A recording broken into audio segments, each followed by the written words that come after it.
Bonjour et bienvenue dans le Fil d'actu, l'émission qui donne du sens à l'information.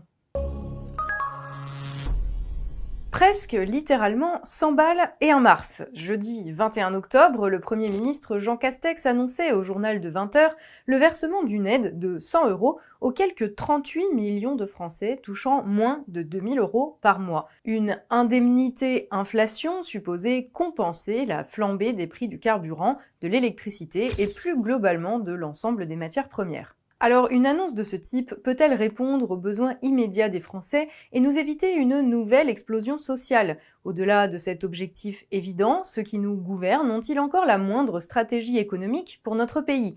Ou pensent-ils qu'ils pourront se contenter éternellement de pallier les défaillances du marché en signant des chèques? C'est ce que nous allons tenter de voir ensemble dans cette vidéo. Une intervention suivie par près de 7 millions de personnes. Jean Castex, très attendu hier soir sur la réponse du gouvernement face à l'envolée des prix du carburant.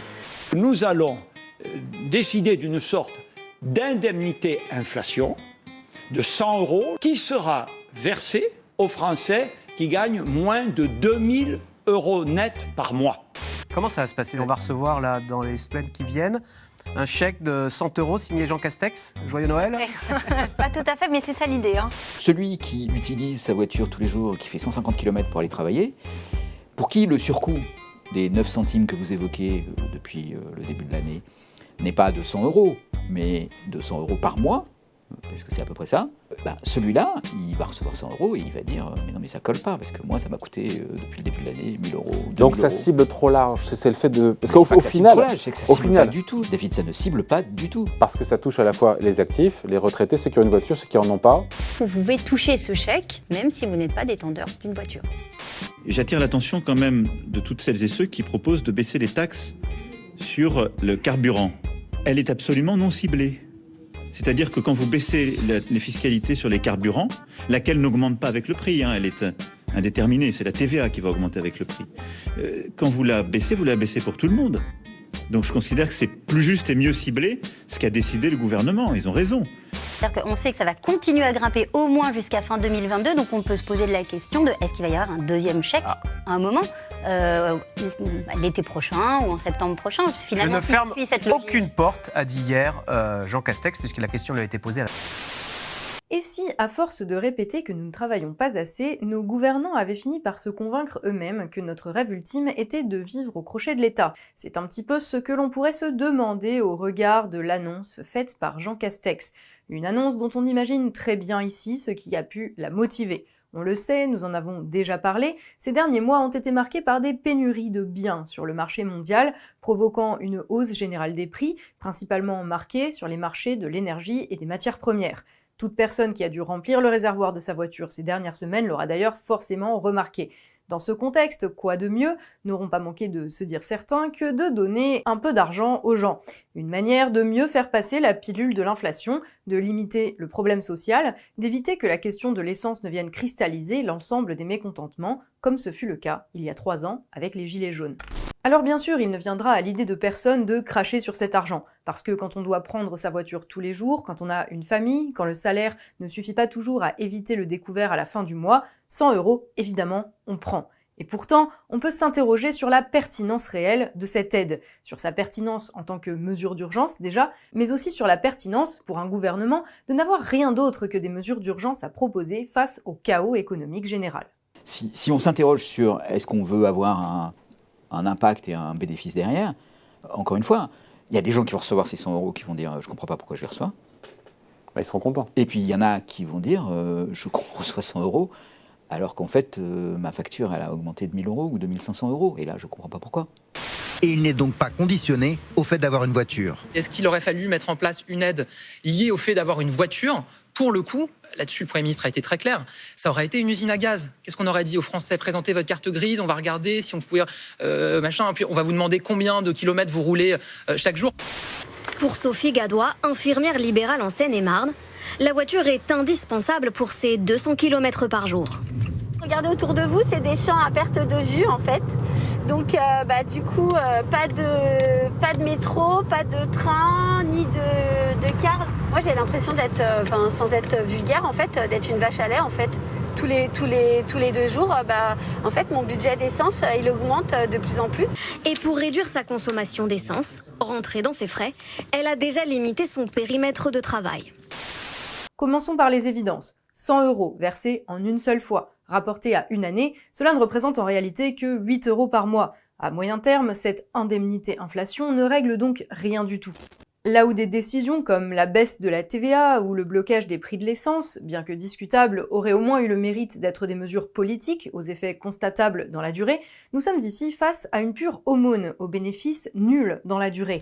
À la différence notable que lorsque quelqu'un donne une pièce à une personne sans domicile fixe, en général, cette pièce ne vient pas directement de la poche du SDF. Car il ne faut pas oublier que cet argent que Jean Castex nous distribue si généreusement est en réalité le nôtre, l'argent du contribuable, financé par nos impôts, à commencer par la TVA et les taxes sur les produits pétroliers. Dans cette affaire, nous sommes donc dans la situation typique où l'on nous donne d'une main, en une fois, ce que l'on prend de l'autre toute l'année. Le tout en sachant pertinemment que ces sommes que l'on consent à nous rendre, il faudra à nouveau les payer d'une manière ou d'une autre, soit directement par de nouveaux impôts, soit indirectement par une nouvelle dégradation des services de l'État. Et ceci à un niveau qu'il ne faut pas sous-estimer. Car si le montant de la prime inflation est assez dérisoire à l'échelle des ménages, pour les finances publiques, elle représente en revanche un gouffre. 3,8 milliards d'euros, sans compter les coûts de mise en œuvre. Si la somme en elle-même ne vous dit pas grand-chose, il est bon de rappeler que la réforme de l'assurance chômage, entrée en application le 1er octobre dernier et qui a drastiquement réduit les revenus de certains ménages, a été mise en œuvre dans l'idée de réaliser 1,3 milliard d'économies, soit tout juste un tiers de ce que va coûter la dernière annonce de Jean Castex. À ce rythme-là, il ne faudra pas s'étonner si le président qui sortira des urnes en avril prochain ne tarde pas à exiger de nous de nouveaux sacrifices, avec la rhétorique habituelle selon laquelle nous vivrions au-dessus de nos moyens. Parce qu'à la fin, les moyens, c'est vous qui les payez aussi, vous savez. Il n'y a pas d'argent magique. On va recevoir là, dans les semaines qui viennent, un chèque de 100 € signé Jean Castex. Joyeux Noël. Pas tout à fait, mais c'est ça l'idée. Versement automatique en une seule fois, prévu entre fin décembre et janvier-février. Et il n'est donc pas conditionné au fait d'avoir une voiture. Donc maintenant, nous avons 117% de dette. Comment on fait pour baisser? Parce que vous comprenez bien que les Allemands ne vont pas nous laisser éternellement être à 120%. Mais personne ne nous laissera éternellement à des niveaux de dette trop élevés. C'est pas simplement les Allemands, c'est tous nos partenaires. Et cela nous mène à la question fondamentale que pose cette indemnité inflation. Est-il normal, dans un pays développé, dans un pays encore considéré comme la 7e économie mondiale, qu'un gouvernement estime nécessaire de faire la charité à plus de 70% de la population âgée de plus de 18 ans pour espérer maintenir la paix sociale? Comment avons-nous pu en arriver à une telle extrémité où, pour éviter la catastrophe, un pouvoir politique se retrouve à nous payer, à chacun, un gros plein d'essence pour les fêtes de fin d'année? Et surtout, ces personnes qui nous gouvernent s'imaginent-elles vraiment que cette situation saurait nous satisfaire? Les Français ne sont pas une bande d'adolescents attendant de leurs parents un peu d'argent de poche pour faire rouler leur scooter. Contrairement à ce que certains s'imaginent, nous ne sommes pas des fainéants cyniques aspirant à l'assistanat. Nous sommes un peuple de gens qui travaillent ou qui ont travaillé et cotisé toute leur vie. Un peuple qui se lève tôt pour permettre à ces gens de nous mépriser sur les plateaux de télévision. Et en échange, nous n'aspirons qu'à vivre dignement du fruit de notre travail, du respect, des salaires décents, et pas l'argent magique de ceux qui espèrent ainsi nous faire oublier que c'est leur propre action politique qui a mené à cette impasse. Car c'est bien là que se trouve le cœur du problème. Si l'annonce de Jean Castex est accueillie si froidement, c'est en réalité avant tout parce qu'elle est la seule réponse apportée par le gouvernement à un problème dont chacun est capable de voir les causes profondes. Ces dernières décennies, le rôle de l'État en France, comme d'ailleurs dans le reste de l'Europe, n'a été pensé par nos gouvernants que de deux manières. Avant toute chose, l'État devait offrir au marché des conditions de fonctionnement optimales, conditions de la prospérité de chacun. Et en cas de dysfonctionnement flagrant des marchés, il devait intervenir pour pallier leurs échecs à coups d'argent public. Et nous sommes aujourd'hui face aux conséquences concrètes de cette conception du monde appliquée à notre organisation sociale. En 40 ans de politique visant à libérer les énergies, à ouvrir à la concurrence, à flexibiliser le marché du travail, bref, à créer une gouvernance favorable au marché, nos dirigeants successifs ont littéralement ruiné le pays, l'ont vidé de ses unités de production, ont condamné ses habitants à la précarité, au chômage de masse, à la crise environnementale et au final au retour de l'inflation et des pénuries que l'on croyait l'apanage du siècle dernier.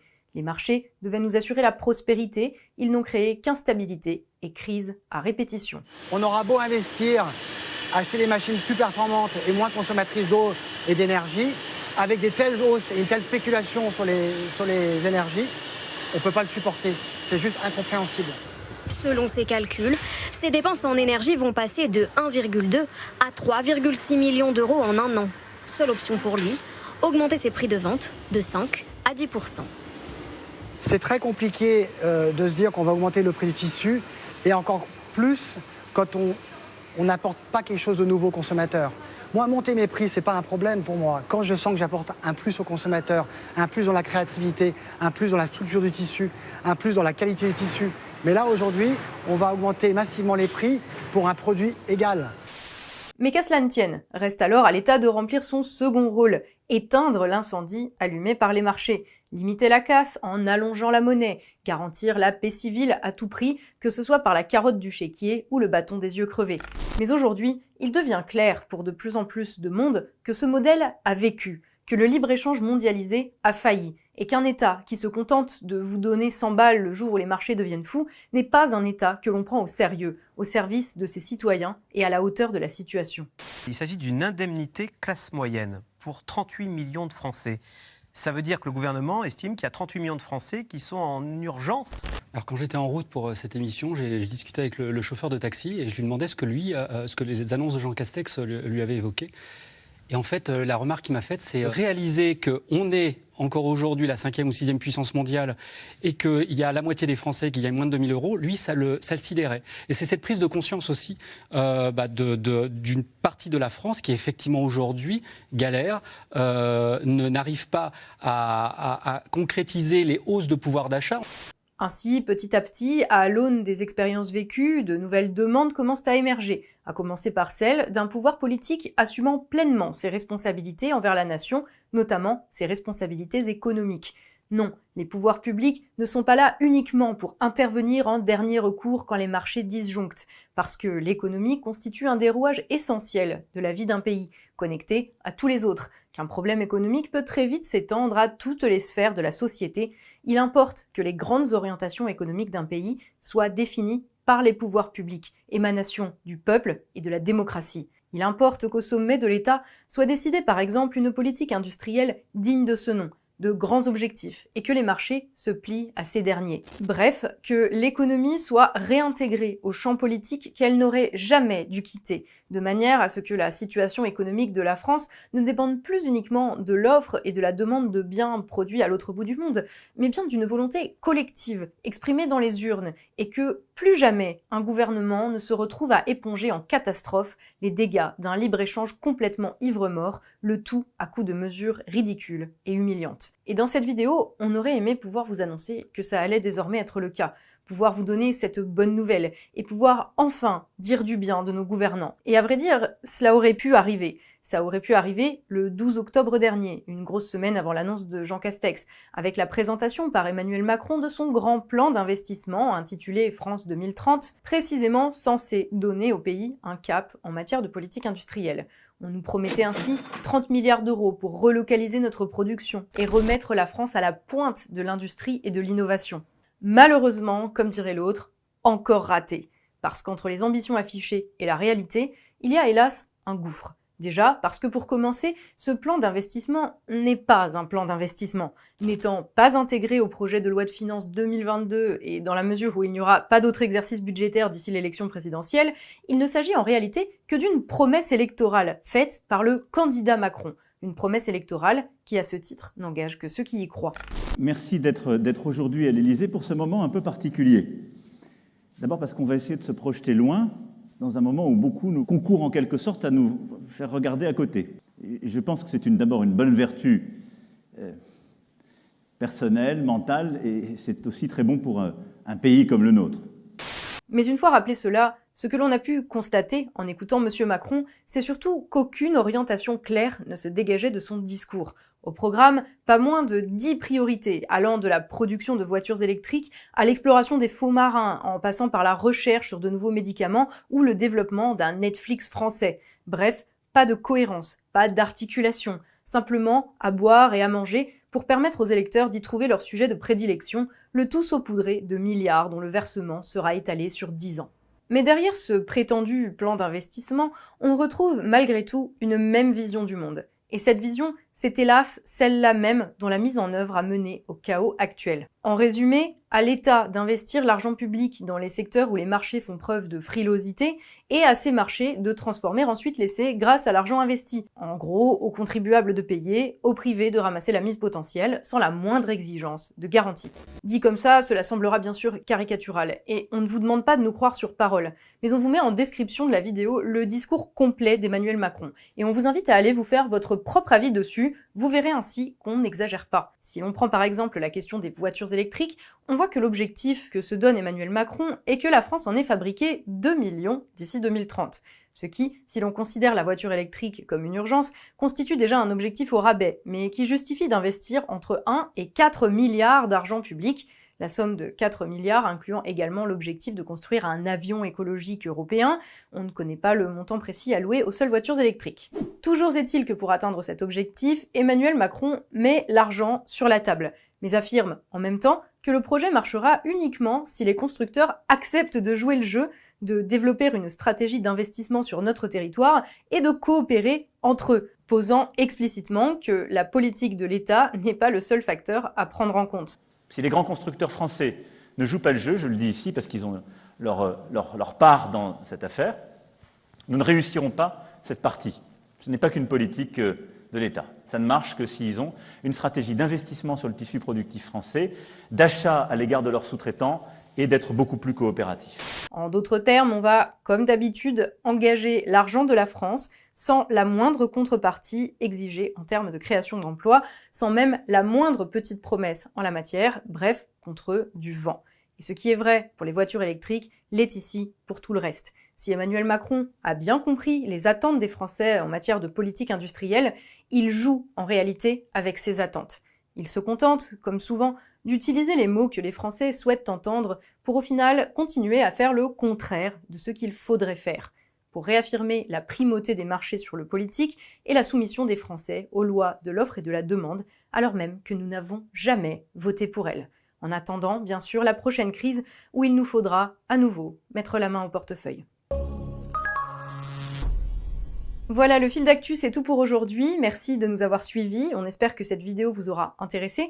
Si c'est le cas, n'hésitez bien sûr pas à la partager autour de vous. Normalement, ici, c'est le stade de l'émission où on vous propose de soutenir financièrement l'émission sur notre page Tipeee. Et on vous invite bien sûr à le faire si vous en avez les moyens. Vous trouverez le lien en description sous la vidéo. Mais vu le contexte, franchement, ne vous sentez pas obligé. On sait que les temps sont difficiles, donc pensez d'abord à vous et à vos proches. Dans tous les cas, le fil d'actu tiendra et nos contenus resteront gratuits et accessibles à tous, notamment grâce à ce cher Jean Castex et à sa légendaire générosité. Plus sérieusement, on remercie bien sûr quand même, et même plus que jamais, tous les tipeurs qui permettent à la chaîne d'exister et qui garantissent son indépendance. C'est aussi parce que vous êtes là que nos contenus sont accessibles à ceux qui n'ont pas les moyens de les financer. Donc merci de rendre cela possible. Dans tous les cas, merci d'avoir été avec nous jusqu'ici. Pour le reste, si ce n'est pas déjà fait, pensez à vous abonner à la chaîne et à cliquer sur la cloche pour ne rater aucune de nos nouvelles vidéos. N'hésitez pas non plus à laisser un pouce bleu et à échanger dans les commentaires, ça fait plaisir et ça améliore le référencement des vidéos, donc la visibilité de la chaîne. Une manière totalement gratuite de soutenir la chaîne et de nous permettre de développer de nouveaux contenus comme l'émission Perspective, dont un nouvel épisode est à venir très bientôt. On se retrouve nous aussi très bientôt pour un nouveau fil d'actu, l'émission qui donne du sens à l'information.